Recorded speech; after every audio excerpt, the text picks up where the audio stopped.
Twitter, space X, Tesla എന്നിവയ്ക്ക് പുറമെ Elon Musk രംഗത്തിറക്കിയ AI സ്റ്റാർട്ടപ്പായ XAIയിലേക്ക് യുവാക്കളെ ക്ഷണിക്കുകയാണ്. പാരഡക്റ്റ്, ഡാറ്റ ഇൻഫ്രാസ്ട്രക്ചർ തുടങ്ങി വിവിധ മേഖലകളിലേക്കാണ് കമ്പനി ആളുകളെ തേടുന്നത്. XAIയിൽ ചേരൂ എന്ന പോസ്റ്റ് ഷെയർ ചെയ്തുകൊണ്ടാണ് മസ്കിന്റെ പ്രഖ്യാപനം. കുറച്ച് നാളുകൾക്ക് മുൻപാണ് XAI എന്ന പുതിയ പ്രസ്ഥാനവുമായി ആർട്ടിഫിഷ്യൽ ഇന്റലിജൻസ് മേഖലയിലേക്കുള്ള പ്രവേശനത്തെക്കുറിച്ചുള്ള വാർത്ത ഇലോൺ മസ്ക് പുറത്തുവിട്ടത്. ഇപ്പോൾ ഇതാ ഈ വാർത്തയ്ക്ക് പിന്നാലെ XAIയിലേക്ക് യുവാക്കളെ ക്ഷണിച്ചിരിക്കുകയാണ് മസ്ക്.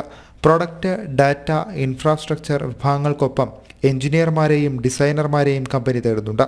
അമേരിക്കയിലെ San Francisco, Bay area, Palo Alto എന്നിവിടങ്ങളിലേക്കും ലണ്ടനിലേക്കുമാണ് നിലവിൽ നിയമനങ്ങൾ. കൂടാതെ AI ട്യൂട്ടർമാരെയും കമ്പനി ക്ഷണിച്ചിട്ടുണ്ട്. ഓപ്പൺ എയുടെ ChatGPTയെ വെല്ലുവിളിച്ചുകൊണ്ടാണ് ഇലോൺ മസ്ക് 2023 XAIക്ക് തുടക്കമിട്ടത്. ലോകത്തെ കൂടുതൽ മികച്ച രീതിയിൽ മനസ്സിലാക്കാനും മനുഷ്യനെ സഹായിക്കാനും സാധിക്കുന്ന AI സംവിധാനങ്ങളാണ് ഇപ്പോൾ കമ്പനി വികസിപ്പിക്കുന്നത്. ഈ ദൗത്യത്തിലാണ് ഇപ്പോൾ തങ്ങളുടെ AI ഗവേഷകരും എഞ്ചിനീയർമാരും അടങ്ങുന്ന സംഘമെന്നാണ് XAI പറയുന്നത്. ഓഫീസിലെത്തി ജോലി ചെയ്യാൻ താല്പര്യമുള്ളവരെയാണ് കമ്പനിക്ക് ആവശ്യം. മെഡിക്കൽ, ഡെന്റൽ, വിഷൻ ഇൻഷുറൻസ് തുടങ്ങി ആകർഷകമായ ശമ്പളവും മറ്റ് ആനുകൂല്യങ്ങളും കമ്പനി വാഗ്ദാനം ചെയ്യുന്നുണ്ട്. ലിങ്ക്ഡിന് എതിരാളികളെ ഒരുക്കാനുള്ള ശ്രമത്തിലാണ് X എന്ന റിപ്പോർട്ടുകൾ നേരത്തെ വന്നിരുന്നു. തൊഴിൽ അന്വേഷണത്തിനുള്ള സൗകര്യം കമ്പനി ഒരുക്കുമെന്നാണ് റിപ്പോർട്ട്.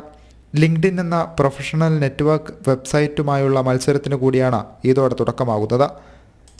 ഇന്റർനാഷണൽ ഡെസ്ക്, ജനം.